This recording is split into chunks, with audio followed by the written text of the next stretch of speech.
Welcome to The Vibe, Broken Arrow. This is a podcast that we create right here in City Hall, all about Broken Arrow, just from Broken Arrow. I mean, it is just all Broken Arrow centric and heavy, and it's a fantastic time to be rounding third with City Manager Michael Spurgeon. Thank you for joining us. Oh my gosh, Aaron, was it a busy month or what? It seems like it's always busy months that we have, but this one really did seem to fly by because so much was happening. Well, you know, we spent a lot of time preparing for groundbreakings, ribbon cuttings, planning our operations to make sure that we are meeting the expectations of our citizens and businesses. And it's wonderful to see a lot of things come to fruition. And that's what we really saw this month. And it hasn't stopped. And I don't think it ever will, because we just have a very high expectation of making sure that we maintain a great quality of life in our community. And to do that, you have to have many things going on. We must be multifaceted. We have to have great leadership in the departments as well as throughout the entire organization to make sure that we meet those expectations of our citizens. Speaking of coming to fruition, let's start with that. Yeah. It's something that has been 5 years in the making, and that's the return of Reasor in South Broken Arrow. The grand opening was earlier this month, and the CEO of Brookshire Brothers grocery company, he said it was the biggest turnout for a grand opening they've ever had for any of their stores. I firmly believe that that's a testament to the people here in Broken Arrow who are excited about having yet another grocery option in South Broken Arrow come back to their side of the city. Well, there are so many things that you could celebrate with the ribbon cutting of the new Reasor store. I mean, from the fact that just a couple of years ago, there was nothing there. On that side of Aspen, on That's the what's side wild, of Aspen. is when you think about Yes. it, it's just how that was an empty field, and now look at it. If you back up even further, you will note that the traffic counts on the turnpike in that area, essentially from County Line Road to Olive, were less than 10,000. And as I understand it now, it's somewhere between 22 to 30,000 cars per day that are passing there. And so that's something to celebrate. The fact that the city council would be willing to actually create a TIF district to generate the dollars necessary for the public improvements that are in the Aspen Ridge development is a celebration in itself. And as you can see from the businesses that opened earlier this year to the ribbon cutting that we had for Reasors, it is just amazing opportunity, and you're already seeing the results of it. I'm not sure if that's a grocery store or if that's an entertainment center. Well, you're not kidding. Because you talk about not only can you buy groceries, you can also enjoy music. There's places for the kids to play, and what they've done is they've almost created a destination and an experience, and that's what families want today. And you heard so many people talk about it at the ribbon cutting about how it almost going to encourage them, because with the pandemic coming out of it for a couple of years now, people were actually maybe just going and picking their groceries up. Now they've created this destination experience that I think people are going to really, really enjoy, hopefully not just from Broken Arrow, but everyone within the area. Yeah, it's a very inviting type experience, the store, and the way they've set it up with that stage, with the playground, and just the way that you travel through there.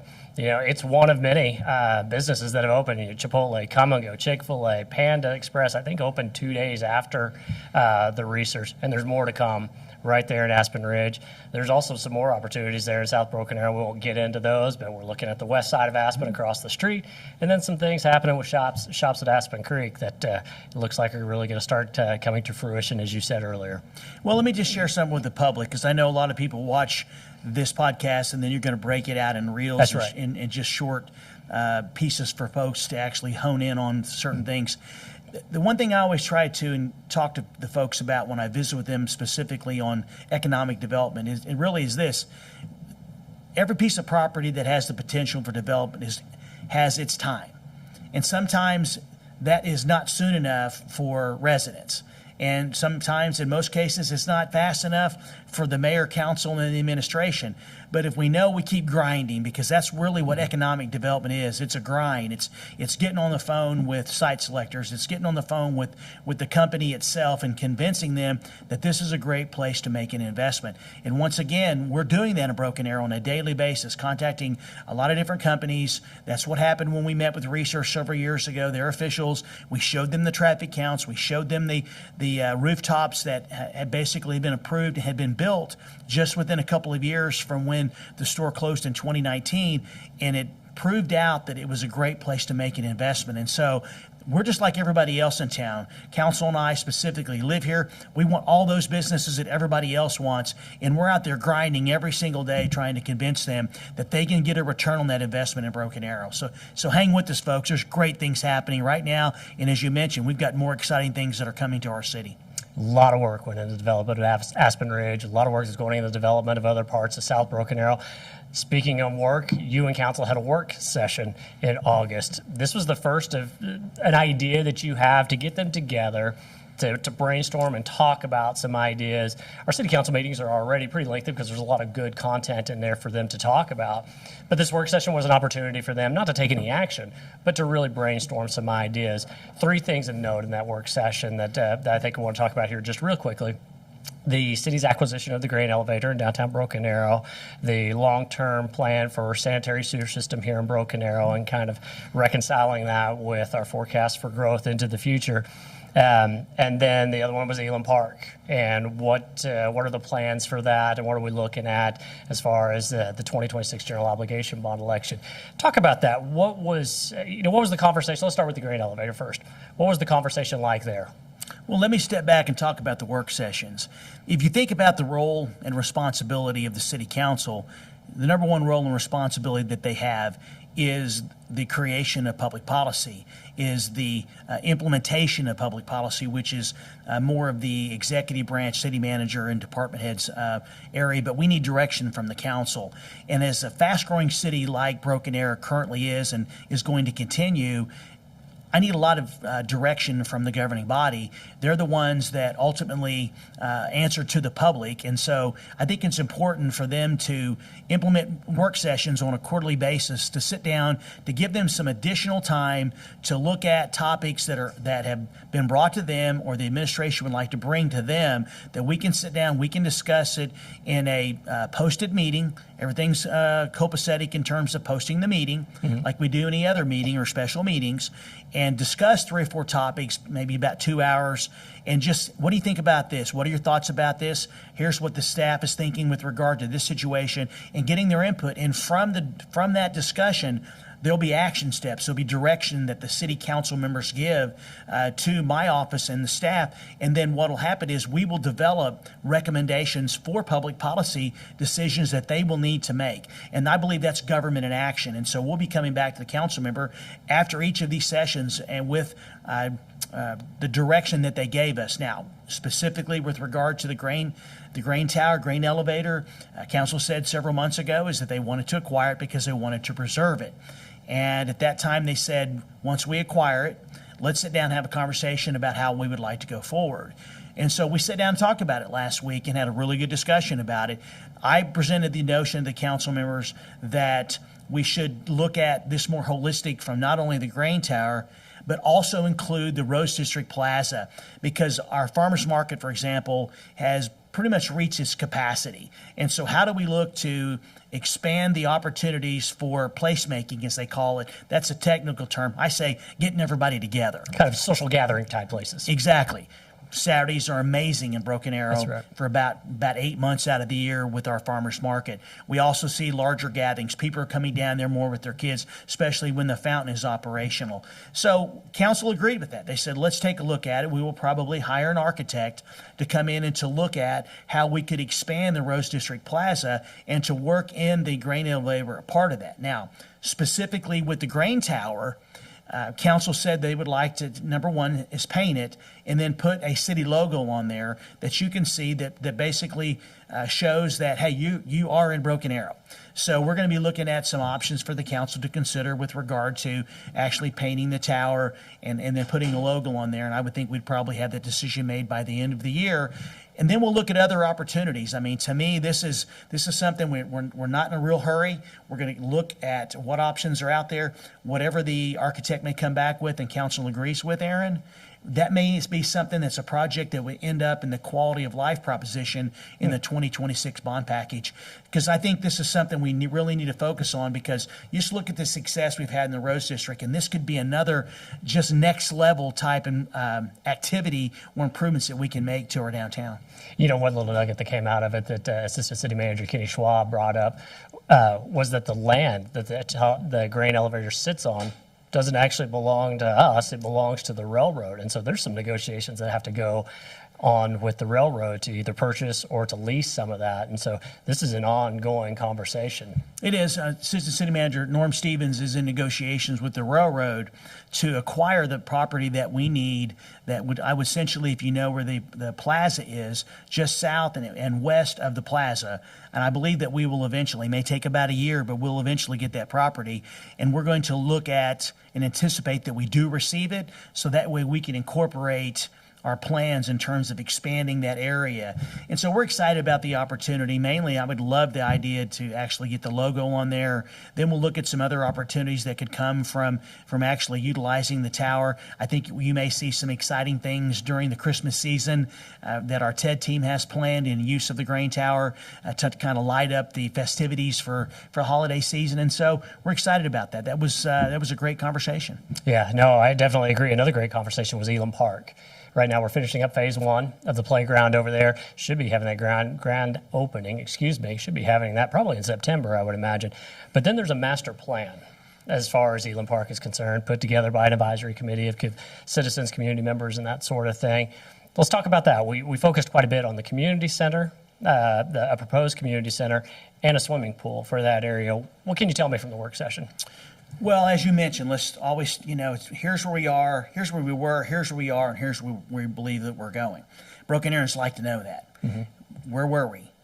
Council created a committee created a master plan, council adopted that master plan. Phase 1, as you mentioned, we should be doing the ribbon cutting sometime next month. The contractor had some supply chain issues. I believe those have been worked out. We should get everything completed in that first phase very soon, and then it's going to be amazing what that first phase is going to offer. But there's a lot more improvements in that master plan. It is really, really cool. It does include a community center.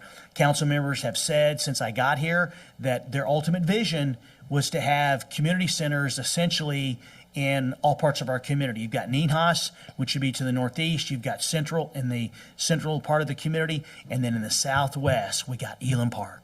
It's going to be incredible.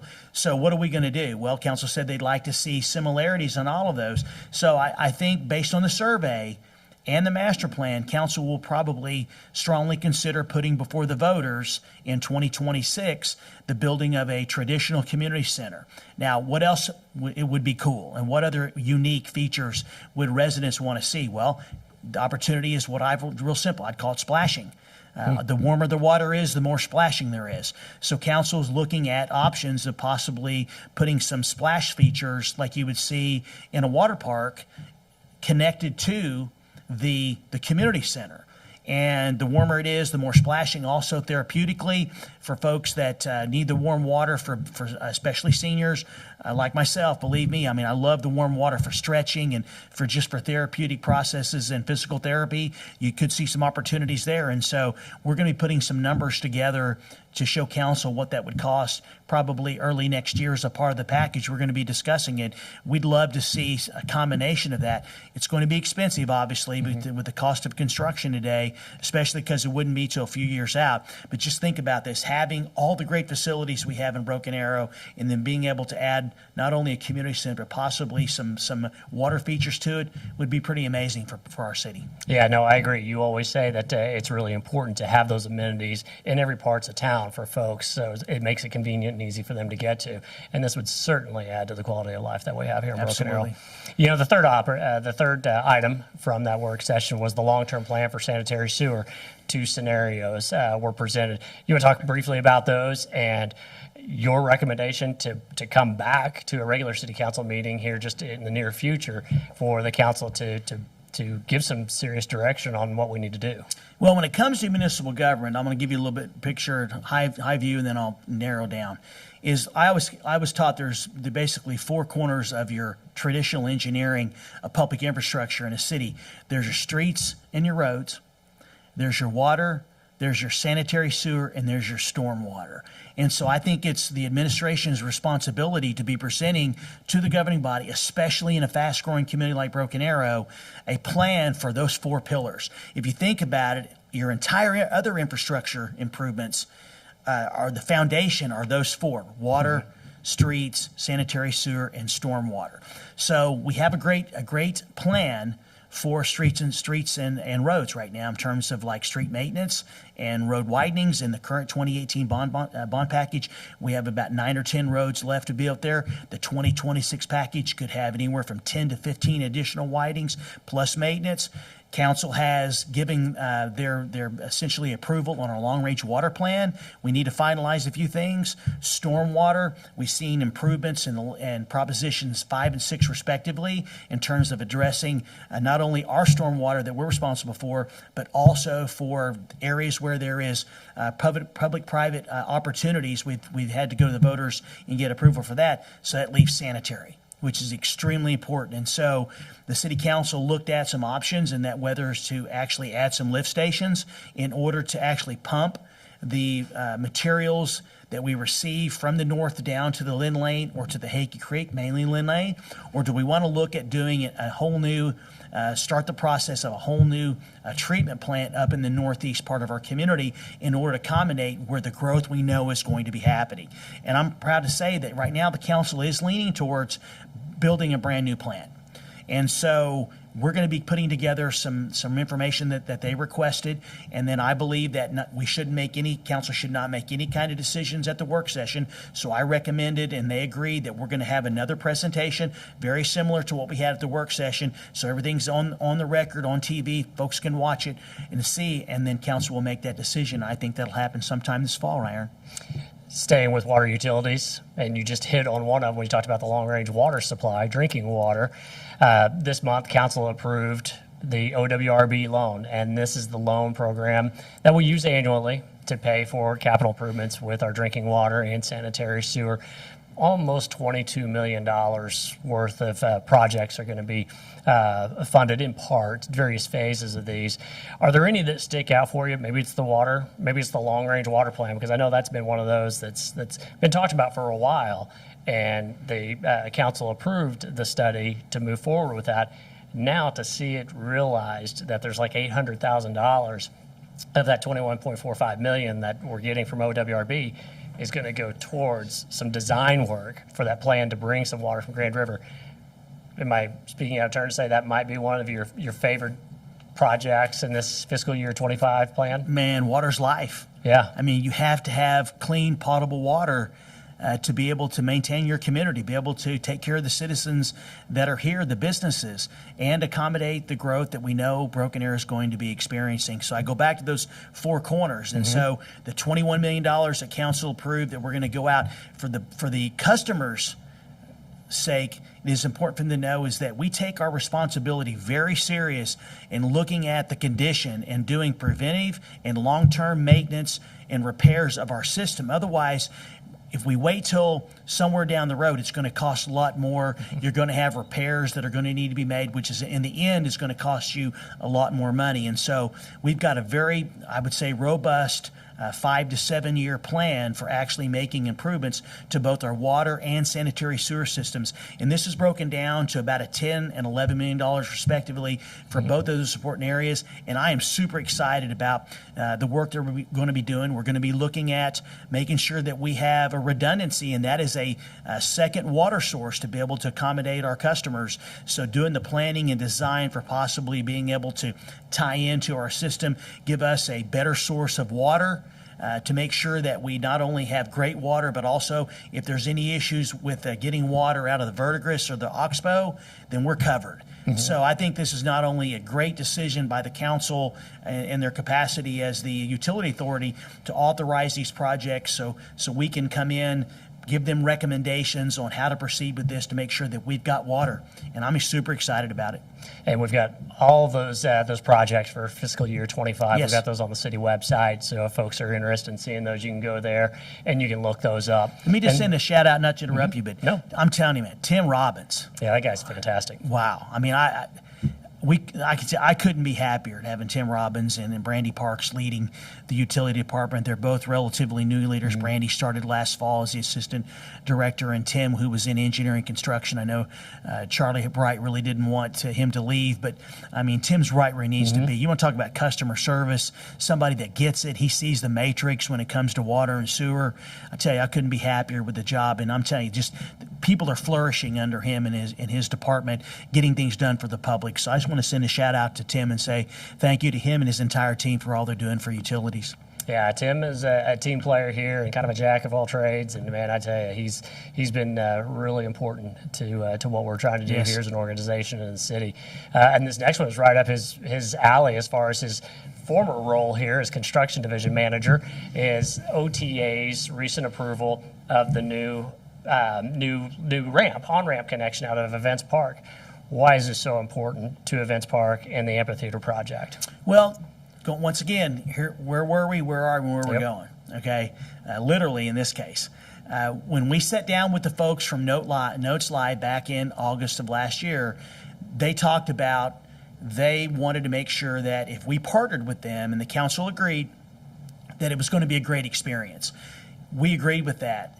Part of a great experience to going to any type of large venue, whether it's to see a concert, to see a baseball or football or basketball game, it's how you get in and how you get out. And their goal was to make sure that as soon as the concert's over and you get out of the venue and you get to your car, you can get out of the parking lot and on your way in 45 minutes or less. So we did a complete assessment to determine how that could be possible. And as a result of that, we put together construction estimates because we knew there were going to have to be, number one, improvements to the main entrance into Events Park. Secondly, is we had to actually put a second form of ingress and egress to the east of Rosewood to tie folks that are leaving there back to Highway 51. And we also determined that a way to ensure we met that approximately a 45-minute get out of the parking lot basically goal is to work with the Oklahoma Turnpike Authority and actually put in what I would call, no pun intended, Texas turnaround. You said that the other day, and I almost said it here, and I caught myself. I want to say, because that's the first thing that comes to mind is, but really it's a, folks will not have to leave the actual park itself. They'll be able to get on and head north, and then they can determine if they're going to head back down to Muskogee or get to 412 or get back into Tulsa. It's going to be really, really convenient for folks. And I can tell you, I just need to send another shout out to the Oklahoma Turnpike Authority and their executive director, Joey Kelly. He came down and met with Kenny Schwab and me, our assistant city manager of operations, and he basically said, I agree with what you're trying to do here. Let's work out the details. And he worked diligently to get the Turnpike Authority to approve it. Council was excited about the opportunity. So, I mean, I believe it's providential. Everything has fallen into place in terms of getting the infrastructure ready to rock and roll. And as you've been out there, you can see is that where they've been building up the dirt, putting in the storm water, is that Notes Live and their contractor, Crossland, and they should not be too long before they're going to be going vertical with the amphitheater itself. Yeah, I think it's a very apt description that you gave it. They're rocking and rolling. I mean, it is amazing to see. Let's get over staying with transportation. We presented the results of the roadway improvement survey that we had open earlier this summer. We had to take some time with it because we had about 83 pages worth of fill in the blank type responses from folks. So we really need to be able to do a deep dive into that and see what folks said. What were some of your takeaways from what the public was interested in as far as the ideas that were presented to them? Well, let's start back to the beginning of the year. Is this where we build the clock again? Yes. Okay. How long did you give the public to complete 3 weeks? Wait a second. Beginning of the year, the big survey, the comprehensive citizen survey. How many days approximately did you give citizens to complete that survey? Oh, I can give you an exact, not an approximate. That was 31 days. Okay. How many responses did we get? That one was just over 4,000 responses. Okay. 4,094, if I remember correctly. Okay, keep that in mind for a minute. Okay. How many days did we give folks to do the micro survey on streets? 21, 10 less days. How many responses did we get? Almost 3,100. Just shy of 3,100. That tells you how important streets are. Yes, sir. And very engaged. And that is my point. I wanted you to share that because I think it tells you that's why probably at least 50% of the bond package, if not a little higher in 2026, will be streets and roads and everything related to streets and roads. Which historically, that's the way it has been in Yes. bonds. That's the way it was in 2018 for that GO bond. It needs to stay that way because obviously transportation, it affects pretty much Everyone. all of us. Whether you're actually going to work, coming home from work, taking the kids to school, picking them up, going to soccer practice, softball practice, getting around town to buy groceries at one of our great facilities, buying anything in our community. You going to see your mom and dad, grandparents. You got to get around. And it's important that we actually have a transportation system citywide that meets the expectations, and that's hard to do in a fast-growing community.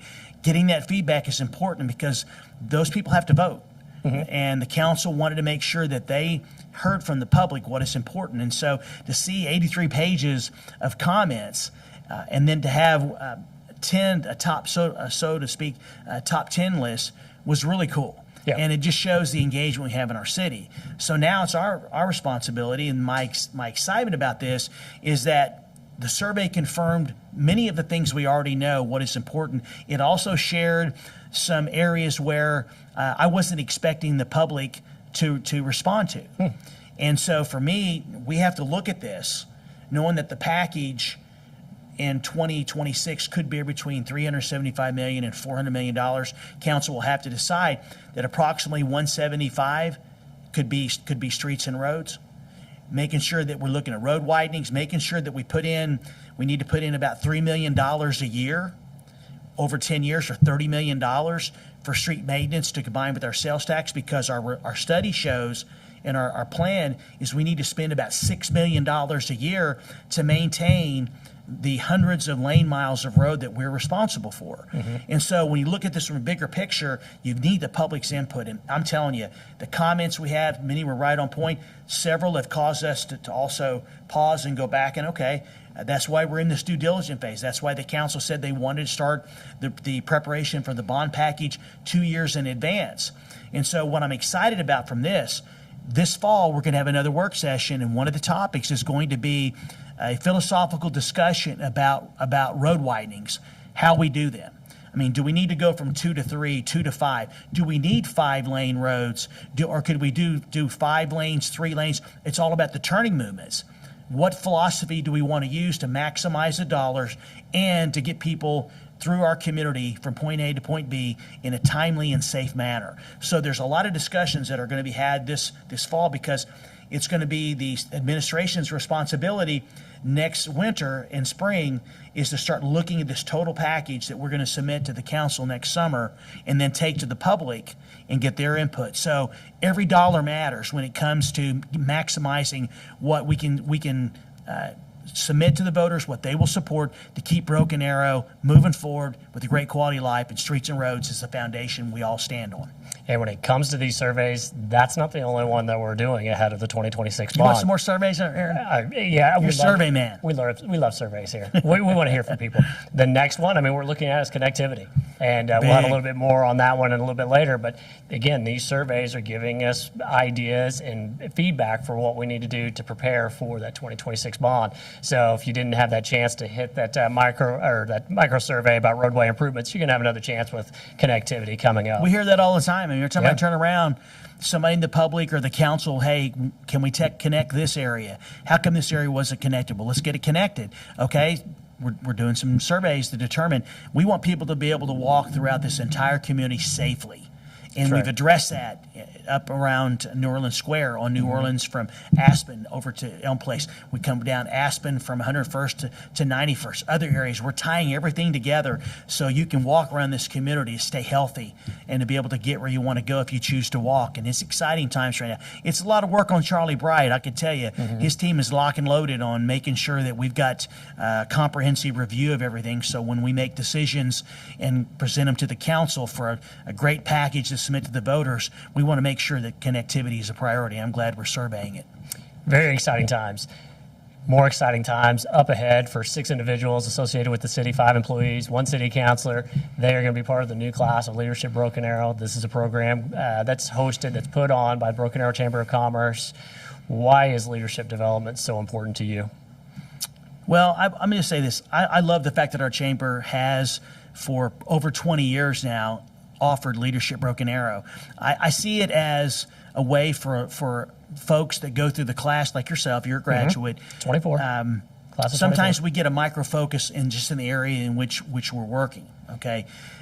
Imagine that if you're in the private sector, you come together and you get to learn about other parts of a community that you probably didn't know a lot about. Secondly, is you get to develop relationships, and those relationships turn into business partnerships, friendships, and it also creates opportunities to maintain the great quality of life we have. And so from a high point of view, I love Leadership Broken Arrow. More people knowing about all that's happening in our community, how our community works in the public sector, private sector is extremely important. Broken Arrow has always had a strong presence in Leadership Broken Arrow, and I believe that should continue. And not only can these individuals learn more about the city of Broken Arrow in areas they may not be completely familiar with, but it gives them an opportunity to engage with other members of the class about what's happening in the community. And in essence, not only do they develop friendships, they now have key account partners. So if there's a problem, like all the people that when you were in there, or any other people that are in the city that came before you, if somebody's got a question or comment, they may not exactly know who to contact the city, but they remember they were in Leadership Broken Arrow with you, and they call you, and then you say, yes, I can put you in touch with Assistant City Manager Kenny Schwab or Jennifer Rush, our Economic Development Director. She can sit down and talk to you about this. So it develops relationships, and those relationships could actually turn into growth and prosperity opportunities. Or if you've got a problem with the city, I see it as opportunity for networking in such a way that we can better serve our community, especially with those that go through, because sometimes government, you're just not sure who to call. You know who you call if they're one of your participants in the class. And this program dovetails, kind of goes hand in hand with our internal leadership program, COBA U. That class just started, and I know this is really important to you because that's getting our folks here, our employees here, teaching them some skills to enrich their careers. It is. Well, COBA U stands for City of Broken Arrow University. Yep. And I've had some folks ask me what that acronym stands for, and that's what it is. It's a mystery. You got to guess. It's City of Broken It's kind Arrow of like University. a secret knock. You got to know it. We came up with this idea. I shared with HR my vision a few years ago about creating a leadership and succession planning program initiative within our community, because I just want to have such a culture within our organization that inspires and encourages people to want to move up to the next level if that's their desire, and to make sure they have all the skills and abilities ready to step in and help should that opportunity present themselves. And that's what COBA U is all about. And so we've reached the point, because the program is so well defined and so well run, that folks are buying in. I think they're 16 or 17. I think they're 16. Okay. I think that's right. I think I had probably over 50 applications for COBA U this year. So you can tell internally it's a very, very competitive situation. I mean, there's a lot going on within an organization. I mean, our folks are really understanding the concept of service and realizing that we're here to serve the public. The public is not here to serve us. And people are buying into that, and understanding is that everything that we do is about trying to develop the mentality and the culture that we want to serve the public and make sure this is our time to keep and maintain a great quality of life in our city. And I can tell you, throughout the entire organization, our folks are buying into that concept, and they're realizing that we can do so much with self-actualization of helping our citizens know that they've got a great local government. Can't talk about any level of government above me, but I can talk about when it comes to local, where the rubber meets the road. It's the employees that are out there every single day that are making it happen. So giving them opportunities to prepare themselves to hold higher level positions, the only way to do that is opportunities like COBA U. Well, I think you're right. I think you're dead on. Opportunities like COBA U, Leadership Broken Arrow, everything we talk about here, it's all about maintaining and enhancing that quality of life that we have here in Broken Arrow. Appreciate the job you do, All sir. right, man. Same to you, my friend. Look Let's do forward this to again next month. Let's do it. Okay. Okay. The Vibe Broken Arrow is produced by the City of Broken Arrow. Thank you for listening. Don't forget to subscribe to hear more about Broken Arrow, the city where opportunity lives.